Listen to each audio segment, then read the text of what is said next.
Okay, it's been a while since I put anything on YouTube regarding ankylosing spondylitis. My last videos had some really nice responses. I like the responses in relation to my sense of humour and the comments made about sneezing. It's funny really, because in the last sort of 2 years it doesn't hurt as much to sneeze anymore. Unfortunately, I think part of that is due that my chest doesn't expand anymore when I sneeze.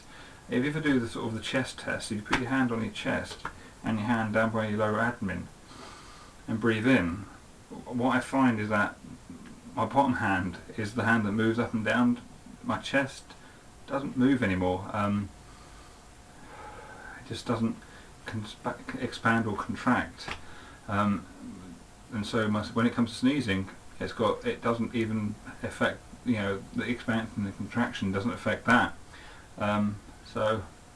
It doesn't hurt to sneeze anymore. It can't really sort of expand in my chest, perhaps losing a bit of lung capacity, which I thought I was, but apparently I've been to a sort of, my rheumatologist talked about my breathing, and it turns out I've begun to breathe diaphragmically from the bottom here, so I'm still getting a good lungful. What is really hurting me at the moment, I've been having a period of inflammation, is my ankle. Never thought this would be really a major part of this ankylosing.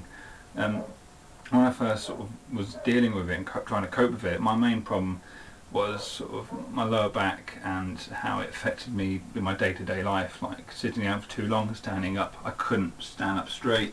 It was a great deal of frustration. It caused me to feel low in myself, because every time I stood up I was hunched over. I spent quite a long time to sort of try to rectify that by working out, going down the gym, exercising.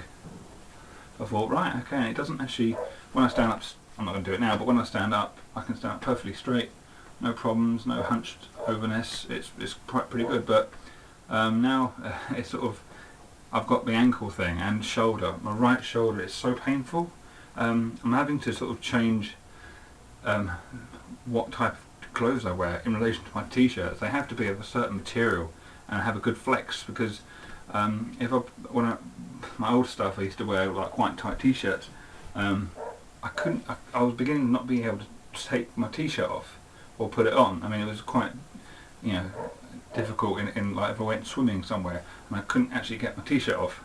So I've had to actually adjust the clothes I buy because of what I can or can do. Recently, a couple of months ago, I went sort of out with my friends and went to had a game of snooker, and this is something I've not played for a very long time. And as I was leaning over, I mean, the last time I played snooker was 10 years ago at university, and it was so difficult to take the shots. And it's just all those little things that I'm really beginning to notice at this progression of ankylosing spondylitis. And my neck, my inability, if I'm sort of facing you right now, my inability to properly turn my neck. And I'm beginning to notice people, if I'm sitting on a bus, I'm looking at someone in front of me and they're chatting to the person behind them, how they can actually look over their shoulder but still facing forward. And I'm like, wow, I can't actually do that anymore. And I'm really beginning to notice things that I can't do, that other people can do. There's a guy walking down the street, flicking through a magazine or doing something by looking for, I think it was a map, but he had his, what I thought at first was an earpiece on his phone, but it wasn't. It was actually his phone leaning against his ear, and I was like, shit, I can't do that. You bastard. Other little things I'm beginning to notice.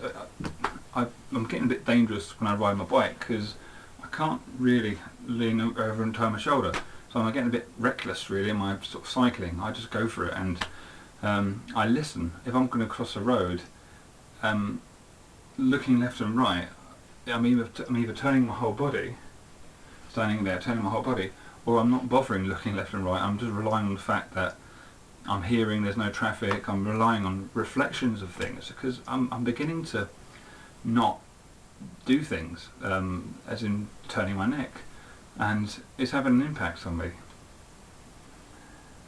Another thing I probably would like to discuss is, okay, so I've definitely had this condition since I was 16, and so it's it's now a part of me. It's part of the way I think.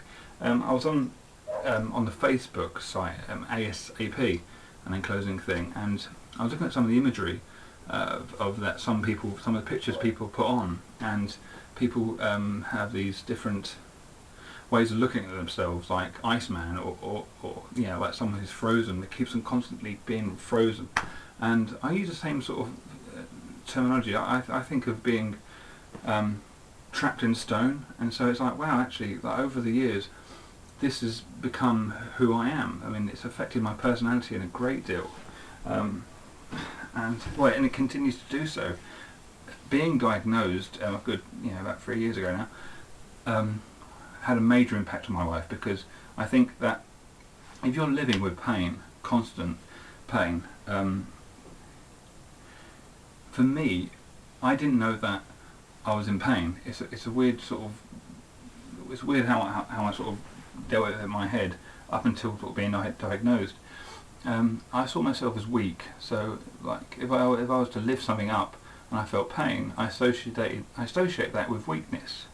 So it wasn't like when I was 16 I started experiencing periods of inflammation, went down, came back again. But for me, as I grew older into a man, I just thought I was a weak person. I didn't assume that I had ankylosing spondylitis, because I didn't know I had ankylosing spondylitis. I didn't assume that there was anything wrong with me apart from being very weak. And I think if you're in prolonged periods of pain, as much as an anorexic might look in a mirror and see a fat person, if an anorexic looks in the mirror, they might see a very, very fat person. Someone who's in pain a lot can look in a mirror and see a very weak person. And I think that's what I did for so long. When I was diagnosed, it completely ripped my personality apart, because for so long I just always assumed I was weak. Finding out that I had ankylosing spondylitis, and that I was just dealing with it in such a way that it doesn't seem to be as progressive in me as I've seen with other people, and it's maintaining a healthy sort of body and mind, I suppose, that's really benefiting me. But I've recently had a period of inflammation that's got to me, really has got to me, and this is why I'm doing this video, because it's just that constant pain. It's on Saturday night, the only thing I could do to stop the pain was to lie down and wait for unconsciousness, basically falling asleep. That was my only method of escaping the pain. And today I tried something else. Basically, I went down to the gym and I was on a treadmill for two whole hours, basically, of going from treadmill to cross-country skier. And these are my methods now. It's sort of, if I'm in a period of pain with my ankle, it's either just fall into unconsciousness, or try to sort of allow my body to be pumped full of adrenaline and endorphins, to just give myself a break from sometimes the pain. I'm going to be seeing my rheumatologist in August, mid-August, and we're going to discuss about new medication. I've been on diclofenac now for sort of 2 years, and they're not doing the trick as they did when I first started. So we're going to look into different things.